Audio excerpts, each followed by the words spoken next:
Comment obtenir son financement pour investir dans l'immobilier quand on est entrepreneur? C'est ce qu'on va voir dans cette nouvelle vidéo. Et aujourd'hui, je suis avec un invité de marque, Christophe Hall, alias ton banquier à domicile.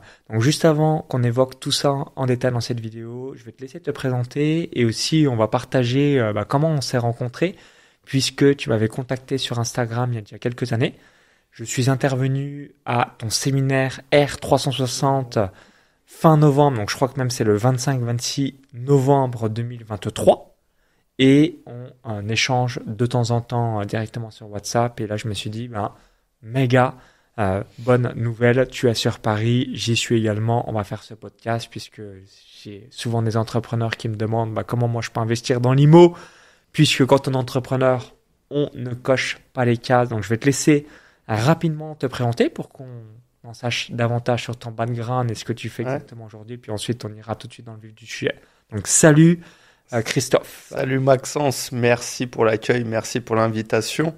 Effectivement, donc Christophe Hall sur les réseaux Ton Banque à domicile, comme tu l'as dit. Donc moi, j'ai travaillé à la banque pendant 15 ans. Donc, j'ai fait tous les postes de la banque de réseau, donc la banque classique que tu retrouves dans la rue, conseiller clientèle, conseiller en gestion de patrimoine, chargé d'affaires pro, donc je m'occupais des entreprises.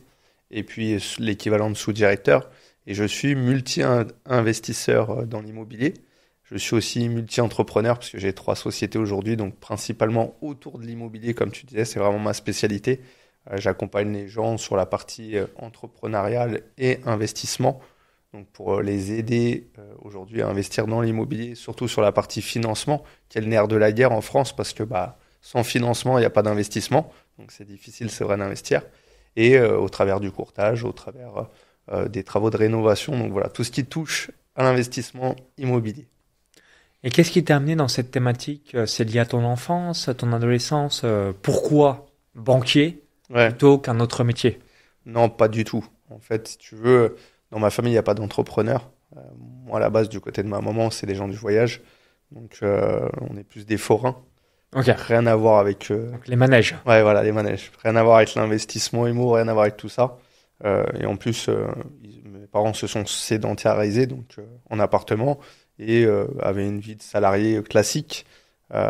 Donc on n'investissait pas dans l'immo, pas d'entrepreneuriat. J'ai perdu mon papa assez tôt, donc je me suis mis à faire des petits boulots. Et puis j'ai vite compris que c'était une galère, c'était compliqué. J'ai fait éboueur, j'ai fait vendeur de fenêtres. Je me suis dit non, faut que je fasse autre chose. Et j'ai rencontré une petite dame qui m'a dit j'étais dans l'immobilier, j'étais agent immo pendant 6 mois. Donc, pendant 6 mois, rien à voir, j'étais pas professionnel ni rien de tout ça. Mais elle m'a dit, mais Christophe, qu'est-ce que tu fais là? Elle me dit, ma fille, elle est dans la banque, c'est bien, t'as 13 mois, t'as 14 mois, qu'est-ce que tu fous dans l'immo? Elle me dit, va dans la banque, tu vas être au chaud, tu vas être tranquille. Et du coup, j'ai repris mes études, j'ai fait un BTS banque, j'ai eu mon BTS et j'ai été travailler en banque. Donc j'ai travaillé en banque. C'était quoi, 2005, 2007? 2006, ouais. 2006, ok, d'accord. 2006, 2006. Et du coup, j'ai pas le penchant des dates comme toi. Je suis pas aussi fort dans les dates. Pour remettre un petit peu de contexte, voilà. Mais excellent. Donc 2006, j'ai fait 6 ans à la banque et puis j'ai toujours rêvé de partir habiter dans les îles. Donc c'est ce que je te disais tout à l'heure à table. C'est j'ai dit à ma femme, viens, on s'en va, on quitte la métropole et on va habiter aux Antilles. Son cousin était à Saint-Barth en tant que saisonnier. J'ai dit bingo, il m'a montré 2-3 photos, j'ai dit c'est bon, je vais là. Donc on est parti, on avait que notre plus grande de nos filles et on est parti sans rien, sans travail, sans domicile, sans rien du tout. Et du coup, arrivé sur place, c'était un peu galère, j'ai dû retravailler, faire des petits boulots. J'ai travaillé dans le bâtiment, j'ai travaillé dans les jardins. Donc on a un peu galéré. Je lui dis mais un truc qui est bizarre, c'est que tous les gens qui sont sur place et tous les gens qui viennent de métropole, ils ont de l'IMO.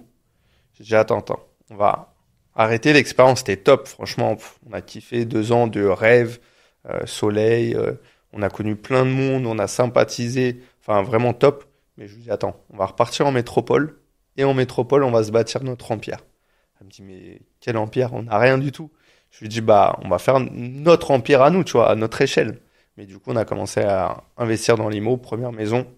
J'ai galéré, comme je te disais, j'ai retapé tout. C'est là où tu avais mis les 3 ans et que ton entourage te disait, mais tu vas jamais y arriver, Christophe. En fait, les gens, c'est pas méchant, ils essayent pas de te décourager, mais ils font inconsciemment. Tu vois, ils vont te dire, mais c'est compliqué, tu connais rien dans dans le bâtiment, pourquoi tu prends une maison aussi grande, il y a plein de travaux, tu sais pas faire les travaux, ça va te coûter super cher. J'ai dit non, mais je vais faire mes travaux. Tout le monde m'a dit mais t'es malade, tu travailles et tout, tu vas pas y arriver. Et du coup, bah, en plus de la banque, en plus de revenir à la banque, je me suis mis à faire mes travaux et j'ai vu le potentiel qu'il y avait avec l'immobilier. Donc j'ai dit, attends, là, il y a quelque chose à faire. Donc on va se poser, on va réfléchir, on va comprendre comment marche l'investissement IMO. Et la chance, bah, en étant à la banque, j'ai pu accompagner des clients. Donc je voyais ce qu'ils faisaient comme OP, je voyais qu'ils gagnaient de l'argent avec l'investissement IMO. J'ai vraiment approfondi, mais comment on fait pour gagner de l'argent avec l'IMO? Comment tu fais pour trouver une bonne opération rentable? Comment tu fais pour faire tes travaux? Comment tu fais pour te faire financer? Parce que je travaille à la banque, mais t'as pas toutes les vérités. Toi, t'as la vérité de la banque dans laquelle tu travailles, mais pas spécialement des autres banques, tu vois. Donc, j'ai mis du temps.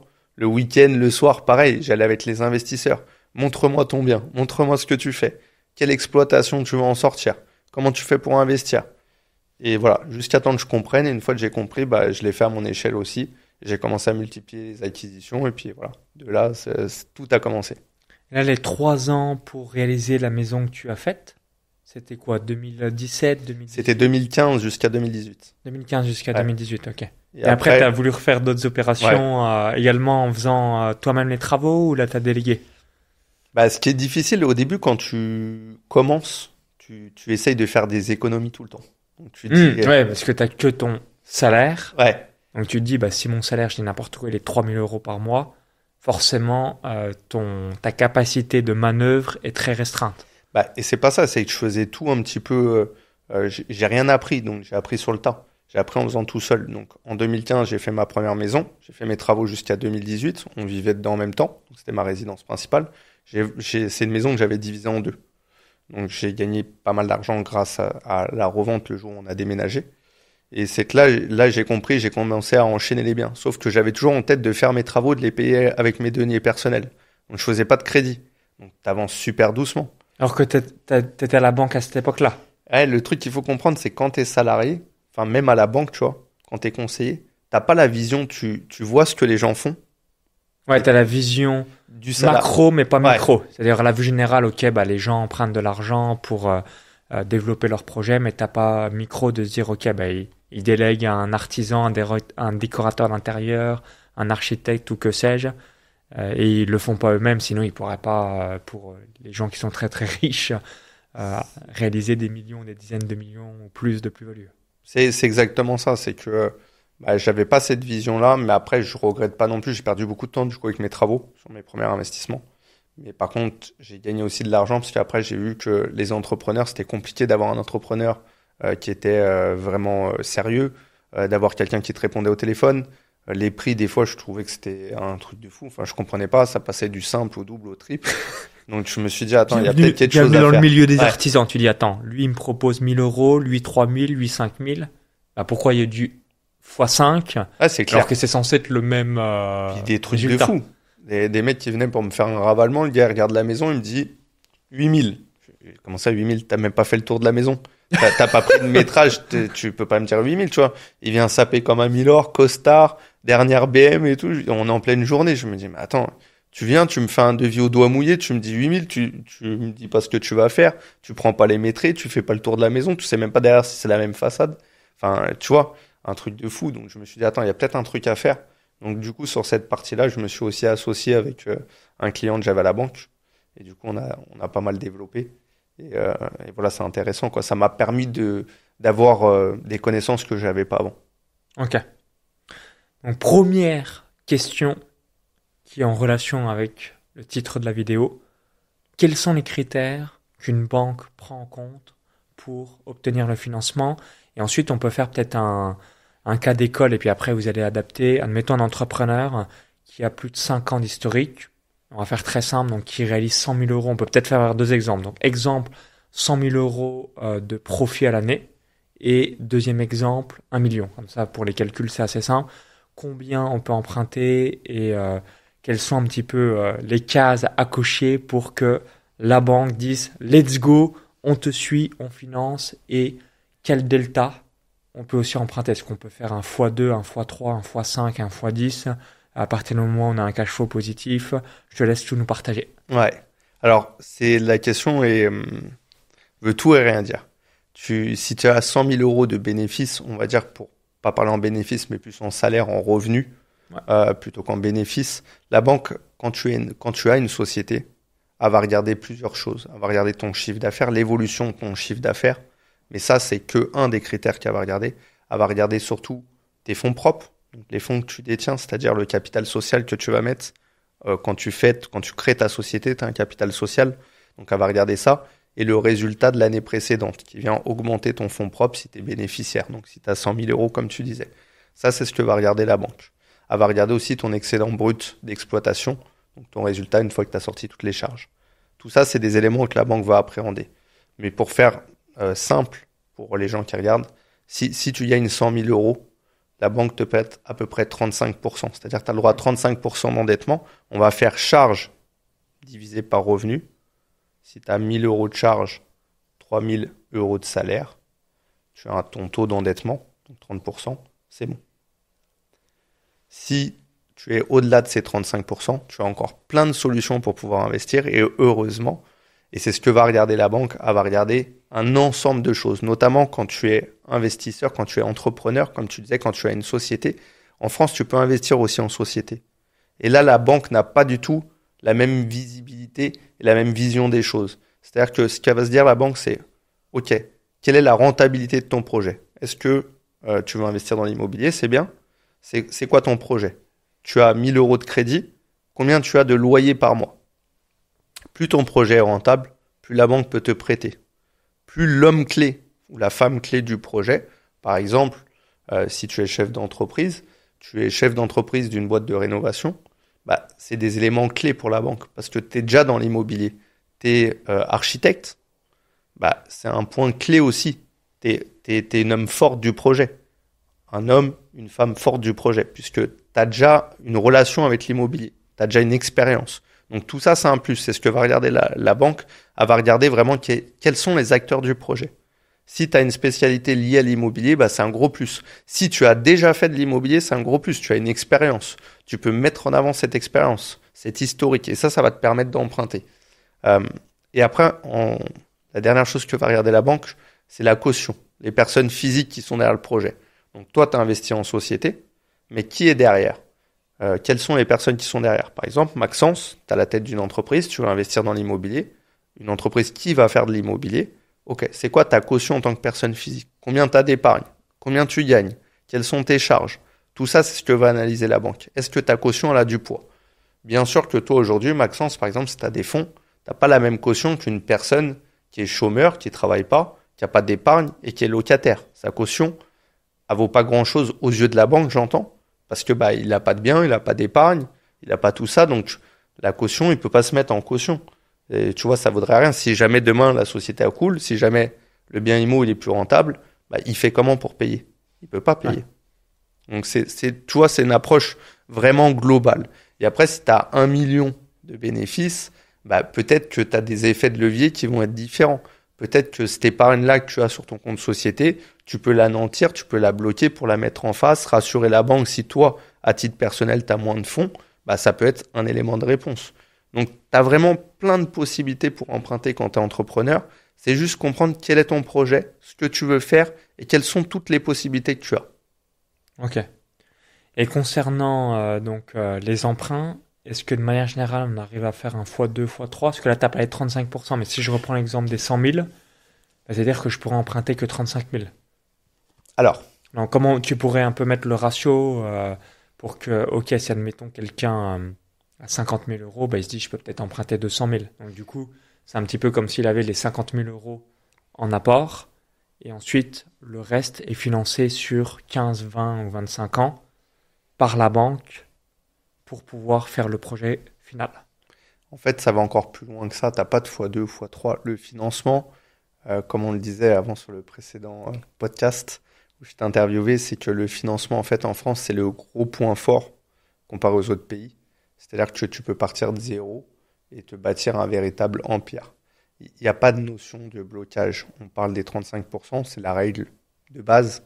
Mais en réalité, tu as plein de solutions qui te permettent d'aller bien au-delà.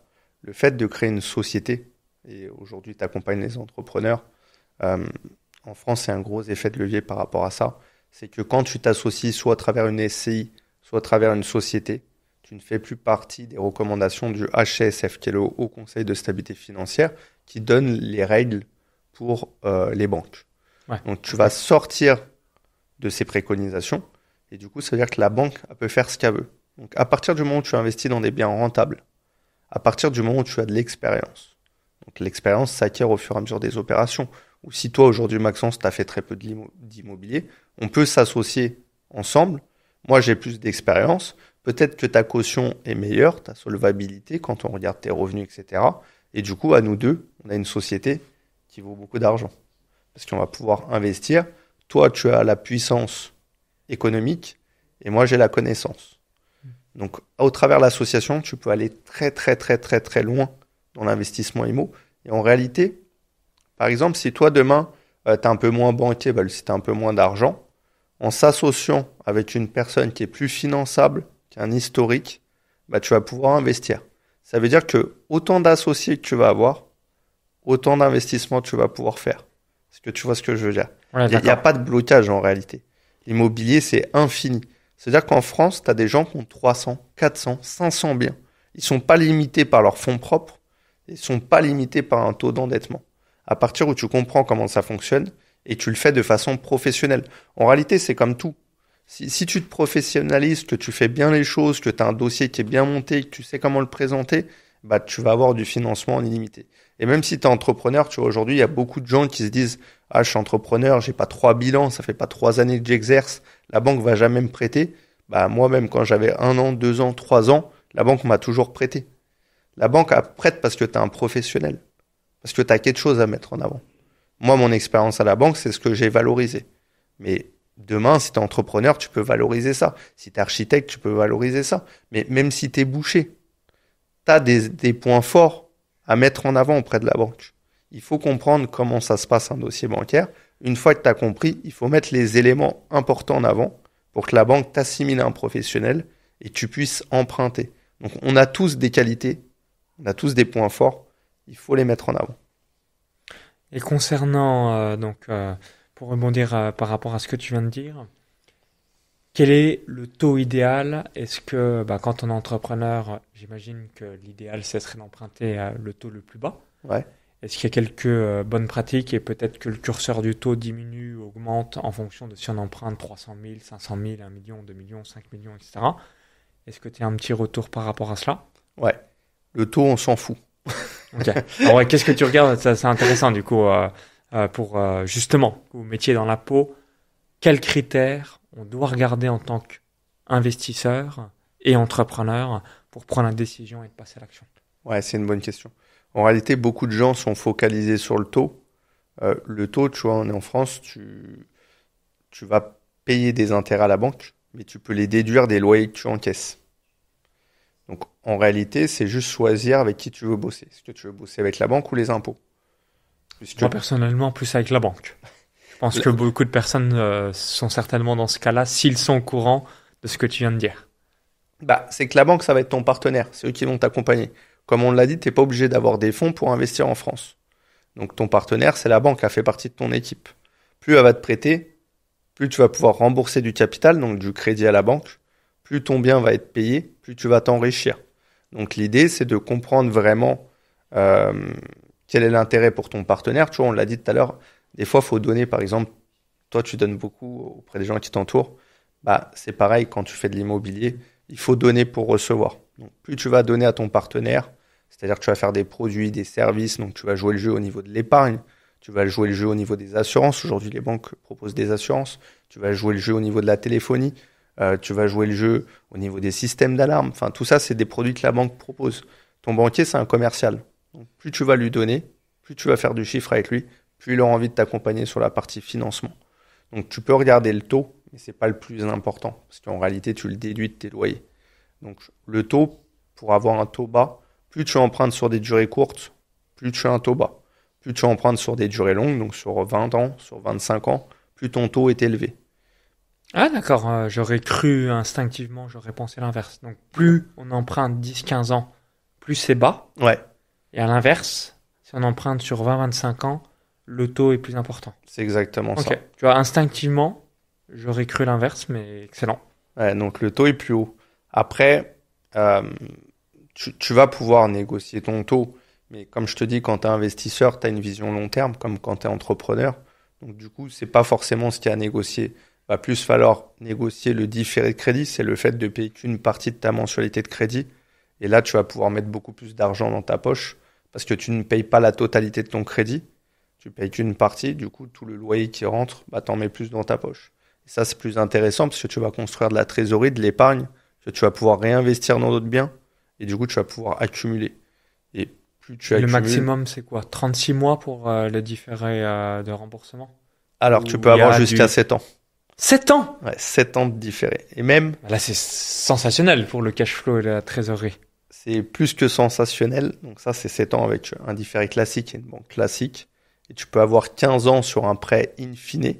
Donc qui est un prêt que tu rembourses que lors de ta dernière mensualité. En fait, pendant 15 ans, pendant 179 mois, tu es en période de différé. Donc tu ne payes que intérêt assurance ou que assurance. Et le 180e mensualité, tu rembourses l'intégralité de ton capital que tu as emprunté à la banque. Donc c'est un différé sur 15 ans. Et ça, c'est la magie pour les investisseurs, parce que ça veut dire que bah, pendant tout ce temps-là, tu mets un maximum de trésor de côté que tu vas pouvoir réinvestir après. Donc ça, c'est le mieux, il n'y a pas mieux. Et ça, c'est quoi? 1%, 0,1% des gens qui... Jamais, Ouais. en dehors de toi, j'ai jamais entendu ce différé de 15 ans. J'entends souvent 24 mois, 36 mois, ça c'est un peu le classique. C'est entre 0 et 24 mois, c'est le classique. Ok, 36 d'accord. mois, déjà, tu sors un petit peu des normes. 5 ans, 7 ans, il n'y a qu'une banque qui le propose. Tu sors vraiment des normes, tu fais partie peut-être des 15-20% et encore de gens qui arrivent à avoir ces différés-là. Et après, sur 15 ans, du prêt in fine, ça s'adresse beaucoup aux clients patrimoniaux, donc aux gens qui ont de l'argent, mais pas que. Tu vois, ça m'est arrivé d'accompagner un petit jeune. 3 premiers investissements, il n'a pas d'argent. 3 prêts in fine, avec la même banque. Donc 15 ans là. Là, 15 ans, direct. Et là, Là, il est bien. ah bah là, c'est bon, plus Surtout si besoin en de travailler. plus le bien prend de la valeur. C'est Là, exactement t'es ça. double T'es au max. win-win Ouais. en plus-value, cash flow et flux de trésorerie.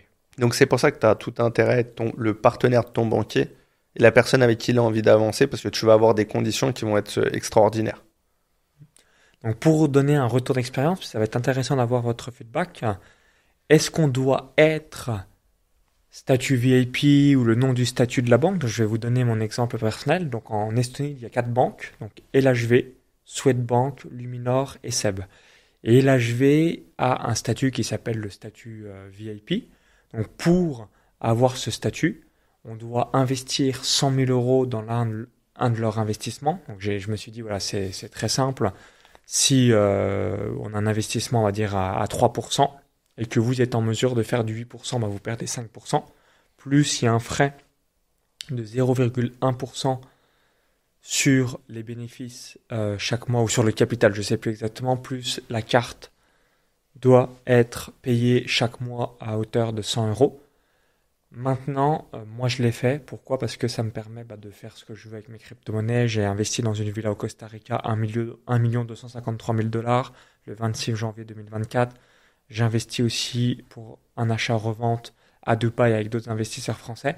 Donc en fait, ça me permet d'avoir Flexibilité. une facilité, une flexibilité dans mes investissements, notamment si vous faites des choses un peu plus exotiques, donc que ce soit crypto-monnaie, Bitcoin, Ethereum, ou même, comme moi, ETF, or. En fait, c'est un petit peu, je me dis, le manque à gagner est peut-être de 5 000 euros ou 7 000 euros pour mettre le curseur assez loin, mais je me dis, pour 600 euros par mois, j'ai une maîtrise totale de l'intégralité de mes fonds tout au long de ma vie et aussi sur la planète. Parce que vous imaginez bien, business en ligne, bien immobilier en Estonie, villa au Costa Rica, investissement à Dubaï, Bitcoin, Ethereum, or. Donc je vous laisse imaginer, le banquier, ils se disent, mais Ouais, c'est qui ce mec? C'est un trafiquant? Ouais, c'est impossible en France. Voilà.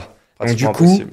la question que j'ai pour Christophe, est-ce que tu encourages les entrepreneurs à être VIP? Alors je ne sais pas en fonction de si vous êtes à la BNP, Société Générale, ou je ne sais pas quelle banque, quel est le nom du statut, mais en gros un peu un statut où tu as un interlocuteur. Donc aussi l'autre raison pourquoi je l'ai fait, c'est parce que j'en avais marre d'avoir souvent un petit peu des messages, on va dire, du mec au guichet qui justement, s'il voit ça, il se dit c'est qui ce dealer de drogue ou ce trafiquant, je ne sais quoi. Alors que si tu as une vraie relation en mode partenaire, comme tu l'as évoqué il y a quelques instants, en expliquant le business model, en mettant les bilans de société, la personne dit ok, je comprends, vous faites du business en ligne, vous générez du cash, ce cash vous l'investissez, vous avez une vision internationale, vous géodiversifiez un petit peu sur la palette et du coup, on me pose zéro question parce que tout est clair, tout est limpide, etc. Donc toi, quel est ton retour, avis, feedback et est-ce que tu recommandes pour les entrepreneurs d'avoir leur statut diamant, platinium, haut de gamme dans leur propre banque pour ensuite garantir leur réussite dans l'immobilier ou même dans d'autres types de placements pour pas se faire blacklister pour envoyer 5000 balles sur le Bitcoin ou l'Ethereum ou sur un ETF dans l'or. Donc effectivement, c'est un peu plus compliqué en France. Tu as pas cette flexibilité-là. En tout cas, c'est beaucoup plus dur. Si tu fais des opérations en crypto, tu peux vite te retrouver sans compte avec un compte fermé parce que tu as fait une opération en crypto. Donc, il faut faire attention. Tu te dises, l'argent de ma holding ou de ma société, j'envoie 10K. C'est pas quelque chose qui est apprécié.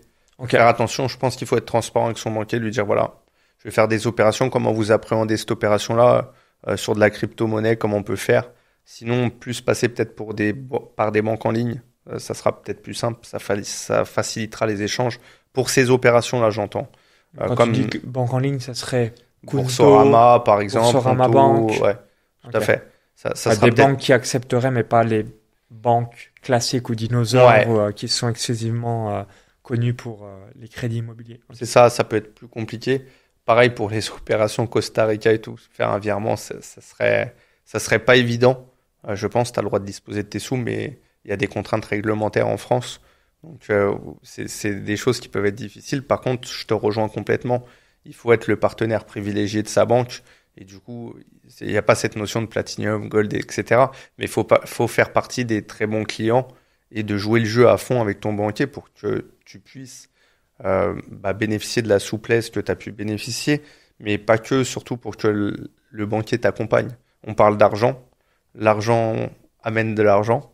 Donc, plus tu en as, plus tu peux en gagner, certainement.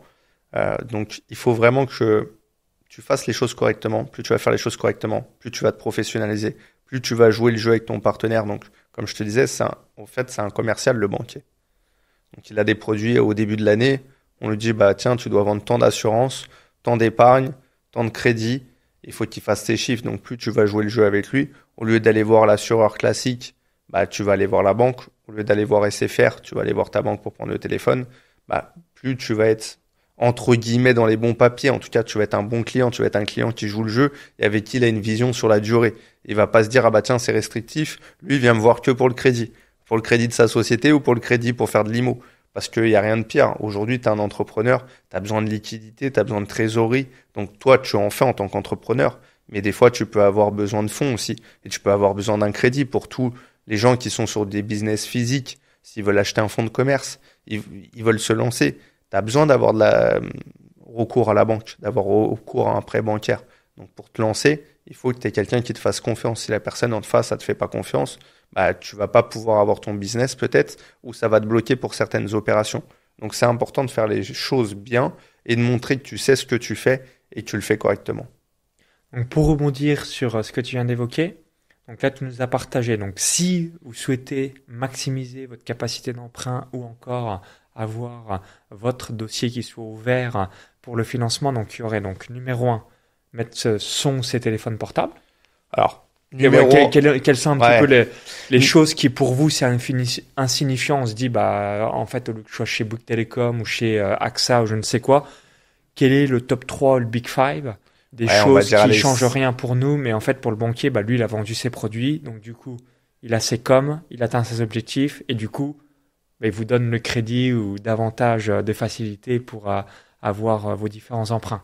Les 5 choses qui vont faire vraiment bouger les choses à la banque, ça va être numéro 1, des flux bancaires. Donc, plus vous allez domicilier de l'argent dans la banque, vous allez faire des flux, donc des dépenses. La carte bleue, elle doit pas rester dans la poche, elle doit servir.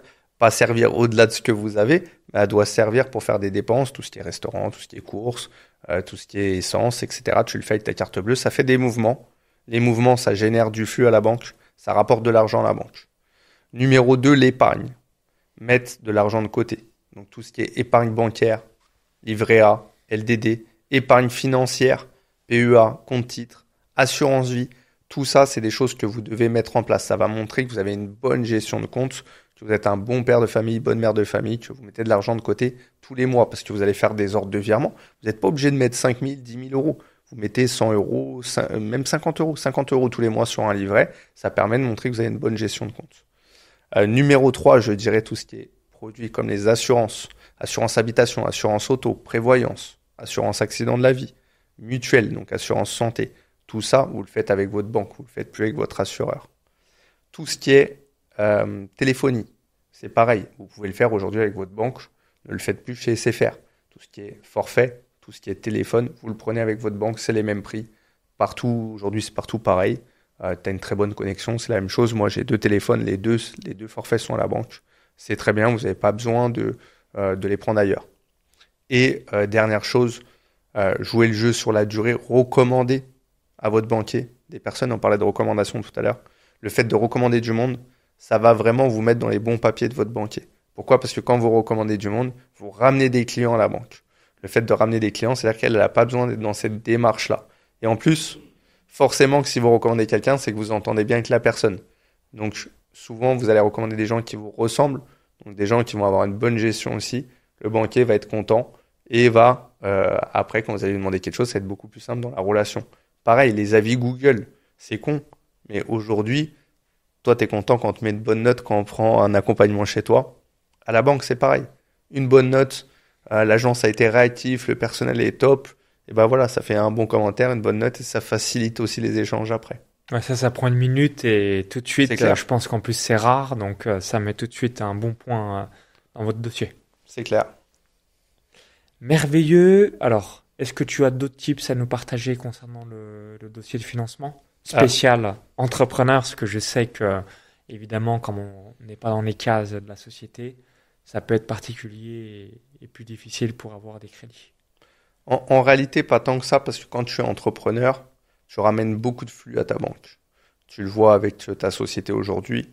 Une personne qui a une société en physique qui a beaucoup de flux, il a un TPE, donc pour les cartes bancaires. On a vu à midi qu'on a mangé au resto. Tu fais une carte, ça ramène du flux. Une deuxième carte, il achète des marchandises, il y a beaucoup de flux. Le flux est très rémunérateur pour les banques. Donc en réalité, quand tu es commerçant, quand tu es entrepreneur, plus tu vas avoir de flux, plus tu vas être un très bon client pour la banque. Plus tu vas faire aussi des produits qui n'existent pas au niveau des particuliers, au niveau des salariés. Par exemple, le plan épargne entreprise, c'est quelque chose que tu peux mettre en place pour toi et pour tes salariés. Tu vas apprendre tout ce qui est mutuel, tu vas apprendre tout ce qui est responsabilité civile. Tout ça, c'est des produits et services que les particuliers ne peuvent pas faire. Souvent, tu vas avoir recours au leasing aussi pour acheter une voiture, enfin pour prendre une voiture, pardon. Donc, tous ces produits-là, c'est comme si ça te rapportait des points, entre guillemets, et ça va te faciliter l'accès au crédit. Le jour où tu vas demander un crédit, on voit que tu es un professionnel, que tu es quelqu'un de sérieux, que tu gagnes bien ta vie. Donc, tu vas avoir des facilités vraiment au niveau de la banque. Après, certaines personnes peuvent te dire « Ah bah non, moi, c'était plus une galère parce que je suis entrepreneur, j'ai du mal à me faire financer. » C'est que ce n'est pas le bon interlocuteur en réalité. Ça veut dire que vous n'avez pas sollicité la bonne personne. Tant que vous n'avez pas le bon interlocuteur, il faut continuer à chercher à faire le tour des banques. Aujourd'hui, on ne peut pas être mono-bancarisé. Tu vois, là où je t'aurais dit il y a 3 ans, aie qu'une seule banque. Aujourd'hui, c'est pas possible. Parce que, imagine-toi, tu cherches un bien demain. Tu as une seule banque.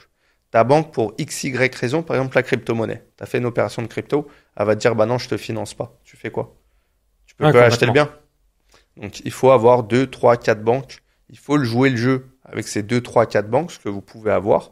Donc, ça pourrait être l'une, tu mets le forfait de téléphone, l'autre, tu mets l'assurance, l'autre, tu mets les assurances vie, et l'autre, tu mets, je sais plus ce que un tu as dit. PEA, un PEA, excellent. L'épargne bancaire. Mais surtout, tu as des comptes courants dans chaque banque. Tu mets un petit peu d'argent dans chaque banque et tu fais des cartes avec chaque banque parce qu'il ne faut pas oublier le flux. Plus il y a du flux, plus ça augmente votre note. En fait, quand tu vas dans une banque, la banque t'attribue une note. Pas quand tu n'es pas client, le scoring du client. Ouais. Plus il est élevé, plus tu peux emprunter. Donc, c'est important quand tu es entrepreneur de comprendre ça et d'avoir une autre démarche. Et surtout d'avoir une démarche où c'est encore plus important que le particulier, que le salarié. Quand tu es entrepreneur, tu as besoin d'un partenaire vraiment bancaire qui te fait confiance. Pour toutes tes opérations du quotidien, quand tu es entrepreneur, tu vas réserver pour nous, par exemple, des séminaires. Tu as besoin de mettre 20 000 euros. Si on te bloque ta carte à chaque fois que tu fais un paiement, c'est pas possible en tant qu'entrepreneur. Tu gères plusieurs milliers d'euros. Tu as besoin de fonds, tu as besoin de liquidité, tu as besoin que ça soit disponible tout de suite, tu as besoin de réaction. Tu peux pas avoir une banque qui te bloque tes fonds ou avec qui tu t'entends pas. Enfin, ça serait trop complexe dans la gestion. Donc, faut vraiment se faciliter la tâche et avoir des partenaires de confiance pour pouvoir emprunter, pouvoir multiplier les acquisitions. Donc, tu recommandes également de faire appel à des courtiers pour mettre le dossier dans toutes les banques. Quel est ton point de vue par rapport à cela? Pas du tout. Ah, ok, ouais, ça va être intéressant. Ouais, alors que j'ai un organisme Justement, de portage. vu qu'on a dit, il faut dans 3-4 banques, vous êtes entrepreneur, vous dites, merci Christophe, mais moi, j'ai pas le temps. Ou alors, j'ai peut-être mon assistante de vie ou mon assistante de direction qui pourrait le faire, mais j'ai pas le temps d'être chez A, B, C, D, E, F, G, H, I, J dans les banques. À première vue, on pourrait se dire, justement, les courtiers pourraient faire ce travail pour nous. Donc, dis-nous ton point de vue. A priori, c'est une très mauvaise idée que je viens de dire. Donc, je te laisse tout nous détailler. Ouais, tu vois, j'ai un organisme de courtage, je te dis, c'est pas la bonne solution. Pourquoi? Parce que en tant qu'investisseur, c'est toi l'acteur principal de ton projet. C'est toi qui sais combien ça va te rapporter. C'est toi qui as envie d'investir. C'est toi qui sais les mensualités que tu vas avoir, les loyers que tu vas encaisser, les travaux que tu vas faire. Donc, personne ne défendra mieux son dossier que toi. Tu es obligé d'avoir vraiment un top dossier si tu veux faire des emprunts. Et pour faire ça, Les mouches, on va les... tu es obligé vraiment d'avoir des bonnes conditions et surtout de connaître les chiffres de ton projet. Il n'y a qu'en connaissant les chiffres de ton projet que tu pourras le présenter, que tu pourras avoir des bons résultats. Donc, j'encourage pas à aller voir un courtier parce que le courtier va être rémunéré au résultat. Donc, s'il ne sort pas ton dossier, il n'est pas rémunéré. Si tu as un dossier trop complexe, surtout si tu es entrepreneur, c'est des dossiers particuliers. Donc, ton dossier va aller sur le côté et va rien se passer. Alors que si tu défends ton projet, tu as déjà une relation avec la banque. Tu vois, tu dis que ça prend du temps, mais ça prend pas tant de temps que ça. Si tu le fais tout au long de l'année, en fait, tu as une bonne relation et du coup, quand tu vas aller solliciter ton banquier, ça va être un gain de temps. Tu vas pas perdre de temps et d'énergie là-dessus. Et si tu veux solliciter quelqu'un, sollicite plus quelqu'un qui peut t'accompagner dans le montage du dossier, tu vois, comme je pourrais le faire. C'est ce qu'on fait avec la société. On fait le montage du dossier pour les professionnels, ça fait 40 pages. Donc, on lui mâche vraiment le travail et il n'a plus qu'à aller le donner à sa banque. Et le dossier, il est déjà monté. La banque, elle n'a plus qu'à reprendre nos chiffres, vérifier, et le dossier, il est déjà fait. Et tu vas gagner énormément de temps. Et c'est ça qu'il faut faire aujourd'hui. Il faut mâcher le travail de ton interlocuteur bancaire. Il faut vraiment tout lui faire. Et comme ça, il pourra se faire financer beaucoup plus facilement. Merci Christophe. Autre question, notamment sur le match un petit peu sur Internet, résidence principale. Donc peut-être que vous vous demandez, est-ce qu'on doit avoir la résidence principale avant d'investir ou à l'inverse, c'est une très mauvaise idée puisque ensuite on va avoir notre capacité d'emprunt qui va être restreinte. Quelle est ton opinion sur ce sujet? Il n'y a pas de bonne ou mauvaise solution. Je pense qu'il faut regarder par rapport à la région dans laquelle tu es. Si par exemple tu es sur Paris, vaut mieux prenons l'exemple, il y a 1/6 de la population qui est à Paris, la région parisienne. Donc, puis vous ferez évidemment par rapport à la ville où vous habitez, sauf si vous habitez à Paris, ça sera intéressant. Fais-nous Paris, région parisienne pour qu'on ait un petit exemple. Si tu es à Paris et que tu veux investir dans ta résidence principale, peut-être que tout de suite ça va monter en termes de prix et du coup que les mensualités vont être élevées. A contrario, ton loyer va être peut-être plus intéressant que le fait que tu achètes et que tu sois sur des mensualités élevées. Donc, tu vas impacter beaucoup moins ta mensualité de crédit et ton taux d'endettement. Le taux d'endettement, c'est ce que va regarder la banque, comme je te disais tout à l'heure, c'est les charges par revenu. Donc, moins tes charges sont élevées, plus tu peux emprunter, plus tu vas pouvoir multiplier les acquisitions. Donc, sur Paris, c'est peut-être plus intéressant d'être locataire que d'être propriétaire de sa résidence principale si tu veux enchaîner les investissements. Donc, si tu as cette volonté-là, si tu veux juste un seul bien, peut-être que tu as intérêt à acheter ta résidence principale. Pourquoi? Parce que tous les mois, quand tu payes ta mensualité, tu rembourses du crédit à la banque. Puisque tu rembourses du crédit à la banque, tu t'enrichis quelque part. Là où tu as des acteurs qui disent que, comme Robert Kiyosaki, que la résidence principale, c'est du passif. En réalité, en France, c'est un actif parce que tu as amorti du capital, tu rembourses de la dette. Donc, le jour où tu revends, tu repars avec une somme d'argent. Donc, c'est ça qui est intéressant. Parce qu'on est dans une grosse ville. Même admettons, je prends mon exemple. Même à Chalon-sur-Saône. À 20 km de Chalon-sur-Saône, je fais une résidence principale, on va faire très simple dans les chiffres, à 250 000 euros. Ouais. La valeur n'augmente pas avec le temps. Oui, mais tu rembourses tous les mois du crédit à la banque. Tous les mois, quand tu Mais payes, mais ça handicape pas ma capacité d'emprunt. ça te diminue ta capacité d'emprunt. Mais par contre, quand tu verses un loyer, ça fond perdu. Donc pour Ouais, quelqu'un d'accord, qui ouais, voudrait ok, acheter ouais. juste la Et parce que la résidence différence principale, entre un entrepreneur et un salarié, c'est que l'entrepreneur peut augmenter ses revenus, entre guillemets, relativement facilement. C'est pas voilà. simple, mais il a cette capacité qu'un salarié, s'il a 2000 ou 3000 euros net par mois, bah, a priori, dans 3 ans, au lieu d'être à 3000, il sera peut-être à 3002, mais il Ouais, sera c'est pas à clair. 6000 ou 10 000. Non. Ok, ouais, je comprends. Donc, Et donc surtout, la banque le prend en compte quand même. ouais. Ouais, Et d'accord. surtout pour le fait que bah, si tu vas acheter juste ta résidence principale, si tu es locataire, bah, tes loyers, tu les revois pas. Alors que si tu es propriétaire, tout ce que tu as amorti, le jour où tu revends, tu récupères. Ok. Donc c'est une sorte de capitalisation que tu vas mettre pour pouvoir récupérer plus tard. Alors que le loyer, bah, tu revois jamais les sommes que tu as mis. Ouais. Donc, si vous avez déjà votre résidence principale ou alors elle est en cours, eh bien, bonne nouvelle, vous allez pouvoir continuer à investir par la suite et continuer à générer du cash tout en vous constituant un patrimoine. Il n'y a pas de blocage en réalité, ce que je te disais tout à l'heure. C'est vrai qu'il y a cette norme de taux d'endettement, mais les gens retiennent et sont focalisés que là-dessus. Mais comme je t'ai dit, la banque ne va pas regarder que ça. Déjà, la banque a la possibilité de déroger pour 20% de ses dossiers. Ça veut dire que sur 20% de ses dossiers, la banque elle peut se dire, bah, vous faites partie des bons clients, donc on va vous faire passer votre dossier, En même gros, le si vous êtes 35%, au-delà. on oublie Voilà, dans ton cas de figure parce que vous c'est ça. êtes T'es très bon partie client. des un client sur 5 qu'on aime. Ok. Donc, dans ces cas-là, tu vas pouvoir déroger. Donc, tu vas faire partie des 20% de la banque pour lesquels elle a le droit de déroger. Et tu pourras emprunter au-delà des 35% d'endettement. Quand tu investis en SCI, en société, ce que je te disais tout à l'heure, tu passes en dehors des contraintes du HSF, donc de ces contraintes de taux d'endettement. Et du coup, tu peux emprunter. Donc, il existe plein de solutions pour continuer à emprunter, sauf que les gens ne les connaissent pas. Est-ce que tu peux nous les partager? Alors, c'est quoi ces solutions? Comme je t'ai dit, 20% de dérogation Ouais, donc possible. 20%, donc 1 sur Investir 5. en SCI, investir en société pour faire partie, pour sortir des contraintes et du champ du HCSF.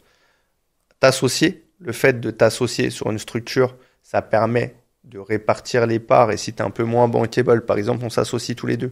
Tu es moins finançable, moi je suis plus finançable. Tu vas prendre 20% des parts, moi 80%. Sur certaines banques, à partir du moment où tu as moins de 25%, tu n'es pas bénéficiaire effectif. Donc la banque ne va même pas te prendre en charge, c'est-à-dire ni te demander tes charges, ni tes revenus. Donc tu fais pas partie, c'est comme si tu n'existais pas dans l'association. Donc du coup, ton partenaire, s'il est plus finançable que toi, la banque va te prêter. Et du coup, tu l'auras compris, autant de partenaires tu vas avoir, autant de biens tu vas pouvoir faire. Ok. Non, c'est excellent. Et du coup, tu recommandes la SCI. Est-ce que si on est une holding et on n'a pas encore de SCI, on peut le faire aussi avec sa holding? Quel est ton retour? Parce que souvent, quand on est entrepreneur, dans notre société, soit on va être en SARL, SASU, peut-être EURL, etc. Il y a une immense probabilité qu'on ait une holding si on veut commencer à optimiser sa fiscalité ou faire d'autres projets. Toutefois, il y a aussi une immense probabilité qu'on n'ait pas de SCI. Donc, est-ce que la holding pourrait remplacer la SCI si on n'en a pas? À l'inverse, non, il faut forcément avoir une SCI parce que la holding, c'est un autre usage. Quel est un petit peu ton retour par rapport à cela? En fait, ce qui est intéressant, c'est déjà de rester simple dans ses montages. Si ta holding, elle prévoit dans ses statuts, pourquoi pas investir avec ta holding? L'avantage d'une holding, c'est de pouvoir faire remonter des fonds sur la holding, par exemple d'une société d'exploitation. Aujourd'hui, tu as une boulangerie, a fait du cash, tu le remontes sur ta holding, et ta holding réinvestit au travers des parts qu'elle a dans une SCI. Ça te permet de refaire redescendre les fonds et de pouvoir investir. Donc pourquoi pas investir au travers une SCI ou une holding? Le truc, c'est de rester simple quand même dans le montage que tu vas faire. Plus ça va être compliqué, plus tu vas perdre ton banquier. Si demain tu fais un montage trop complexe avec des sociétés d'exploitation qui remontent sur une holding, puis qui détient des parts d'une SCI, bah, tu peux être sûr que tu vas perdre ton banquier. Si tu perds ton banquier, bah, tu n'as plus de financement. Pourquoi? Parce que lui, s'il comprend pas ce que tu fais, il va se dire, il va pas vouloir passer pour un idiot, tu vois. Ouais, Donc, il va dire refus de prêt et c'est bon. dossier qui me prend la tête. Ouais. Next. Exactement ça. Donc il va passer à autre chose et puis merci, au revoir. Ok. Donc là, on a parlé du financement. Alors, quand on est entrepreneur, on n'a pas forcément le temps aussi de regarder la bonne affaire. Quels sont les 3, 5 ou principaux critères que tu regardes pour se dire, let's go, là, ça a l'air d'être un bon projet. Les cases sont cochées, je peux me lancer. Je pense que si tu n'as pas beaucoup de temps en tant qu'entrepreneur, c'est important d'être professionnel de ton secteur, donc de maîtriser ton secteur. Tu vois, moi, j'habite en Île-de-France, je vais pas me lancer dans le sud. Je connais pas le marché, je vais pas aller sur un marché que je maîtrise pas. Donc, tu n'investirais pas à l'étranger finalement. Moi, ce que j'ai fait... Non, pas si je maîtrise pas mon secteur. Mais je vais pas dire que je maîtrise le Costa Rica. J'ai investi, bon là c'est pour un achat-revend. Dubaï, je vais pas dire que je maîtrise Dubaï. Donc ça, tu ferais pas toi. Perso, non. Ouais, tu ferais vraiment si je comprends le marché. Que tu connais. Bah, si je connais ou si je comprends. Et en tant qu'entrepreneur, comme tu disais, t'as pas souvent de temps.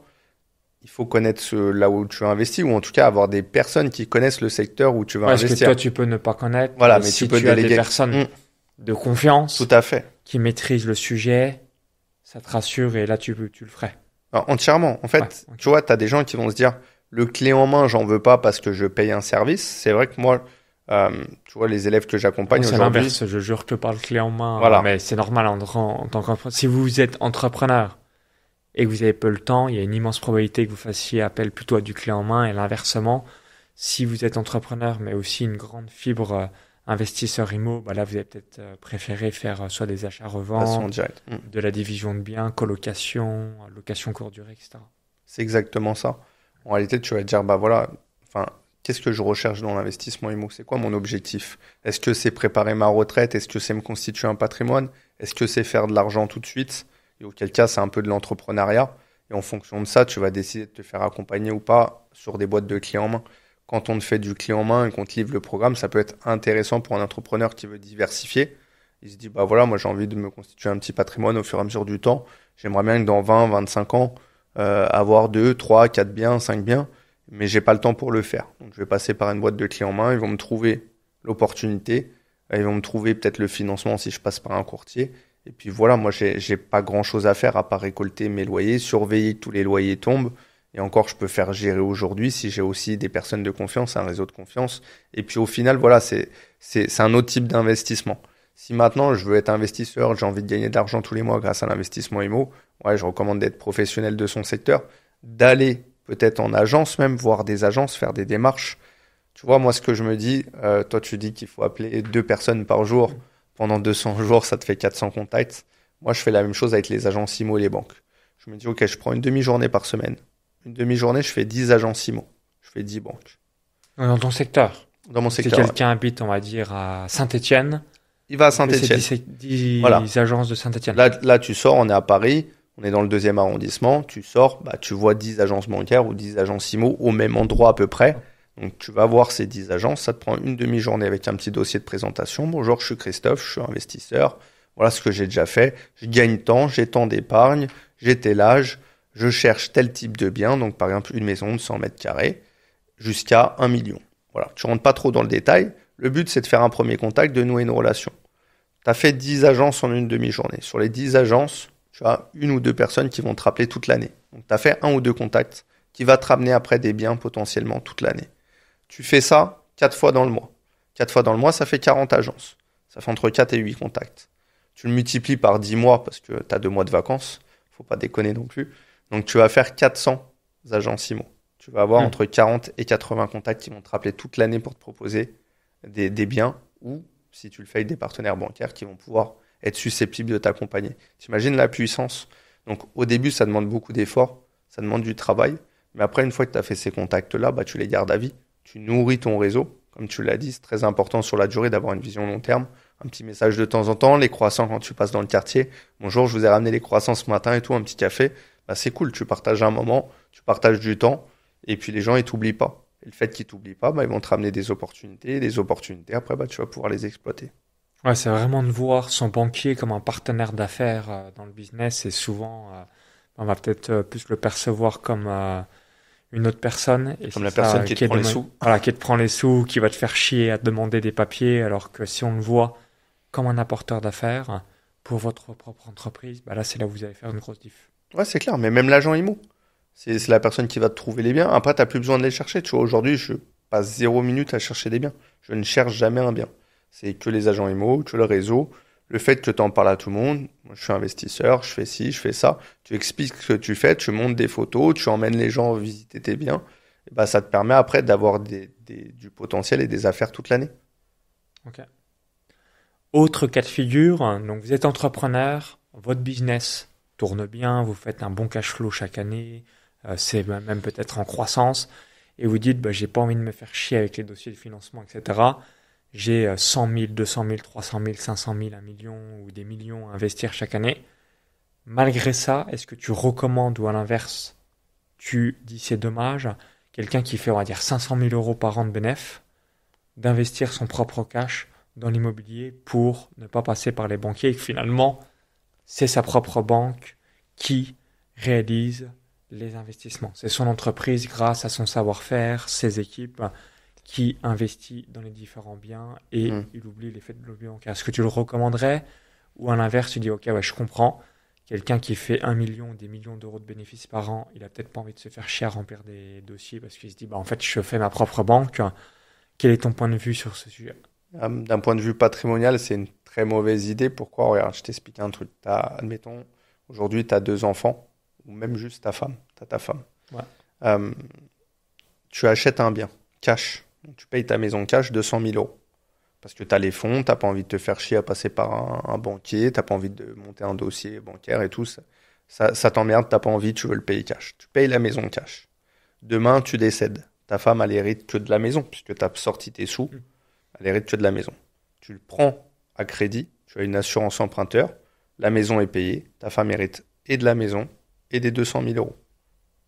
Ah oui, d'accord, excellent. Très bon point de vue. Je vois le...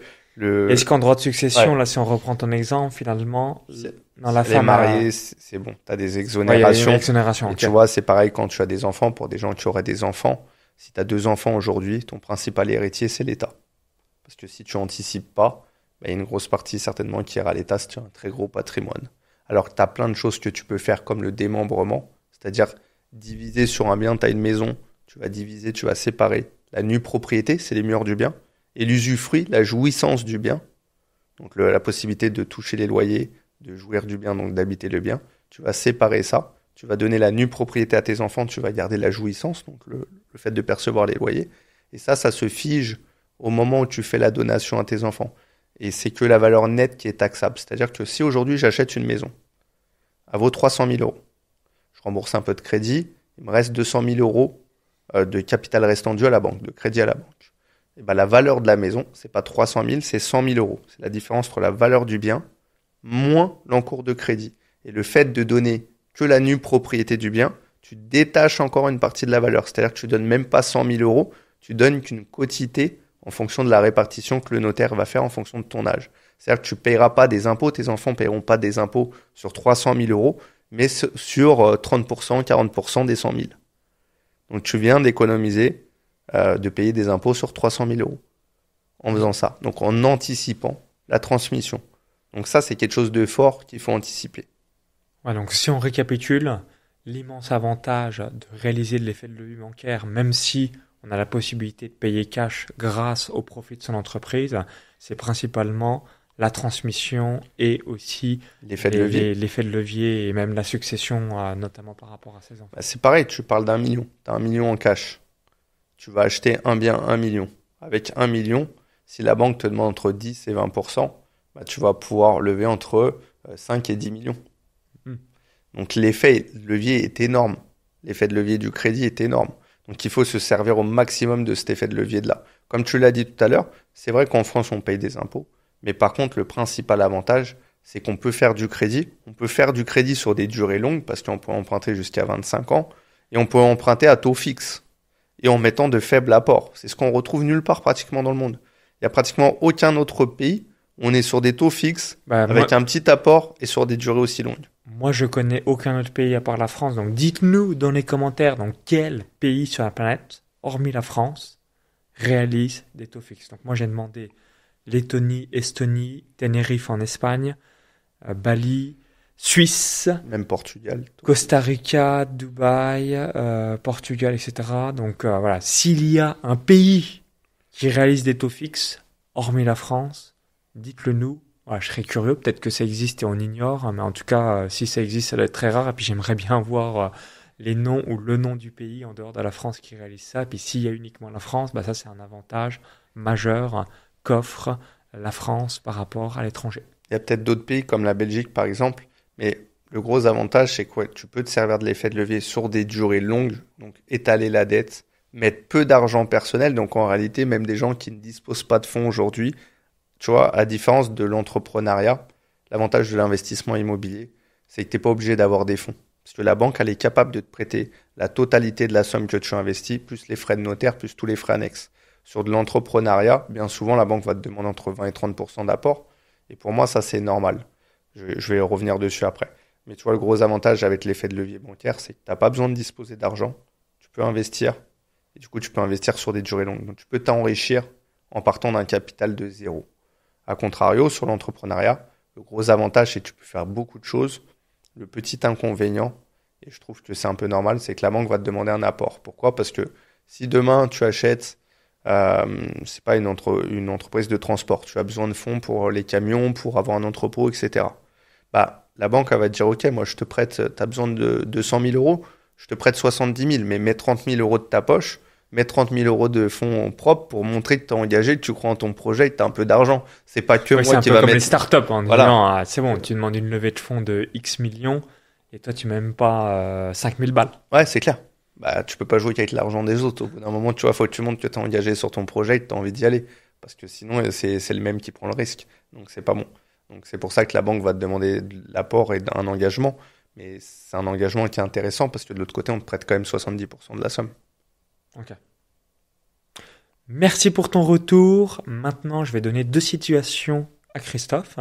Donc, première situation, on est un entrepreneur qui a 40 ans. Après, tu peux faire homme-femme. Ouais. Donc, 40 ans, 60 ans. Et j'aimerais que tu nous expliques, dans les 2 cas de figure, est-ce que tu es partie de la team de on emprunte quoi qu'il arrive sur la durée la plus longue, donc tu me diras peut-être c'est combien, c'est peut-être 25, 27, 30, 25 ans. On peut pas faire plus que 25? On peut, mais c'est plus délicat. On va dire en général, maximum c'est 25 ans pour de la résidence principale, 20 ans pour du locatif. Ok.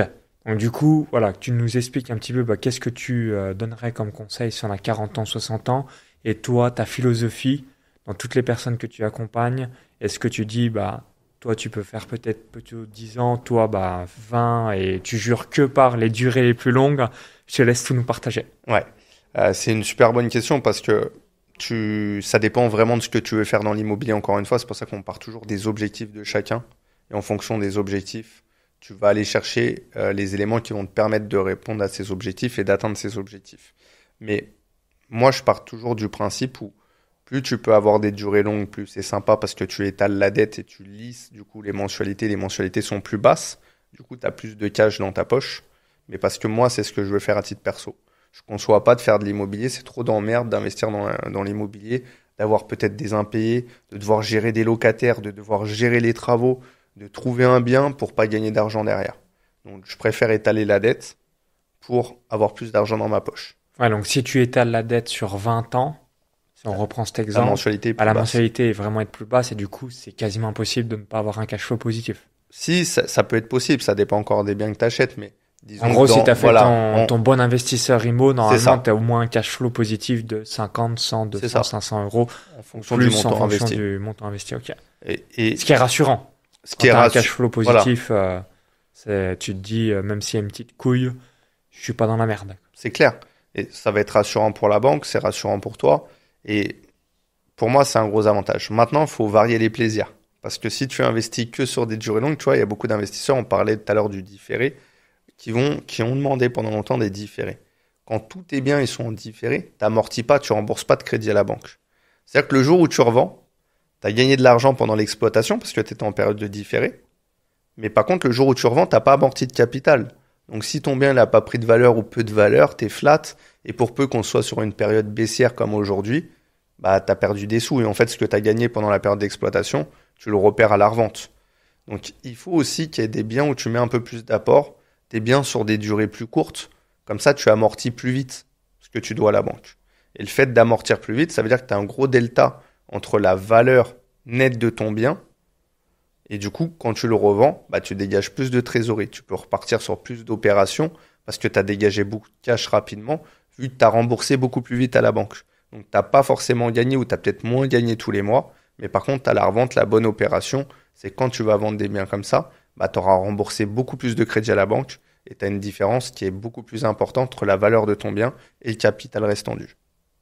Ok. Ouais, donc faire un mix entre durée plutôt courte pour justement rembourser Ouais, du capital et le jour où vous revendez ou même s'il y a un quelconque pépin, bah, au moins vous avez déjà remboursé une certaine partie du montant du prix du bien.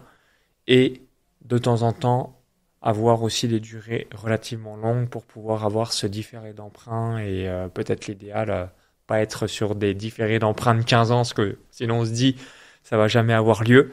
Mais déjà, si vous faites je pense, un 36 mois, 3 ans, ça me paraît déjà bien. ouais, c'est clair. Et puis de toute façon, faut varier un petit peu. Vous devez avoir une stratégie, tu vois, on l'a vu tout à l'heure. Toi, quand tu investis dans la bourse, dans la crypto, dans l'immobilier, dans ton entreprise. Bah, c'est pareil dans l'investissement immobilier. Varier les durées, 10 ans, 15 ans, 20 ans, 25 ans. Varier les systèmes d'exploitation, colocation, location courte durée, location à l'année, division foncière. Tout ça, c'est des systèmes que tu dois varier. Tu vois, les gens qui ont mis tout sur la location courte durée, bah, aujourd'hui, ils sont emmerdés. Parce que les lois sont en train de changer, c'est en train de se durcir et ils savent plus comment faire.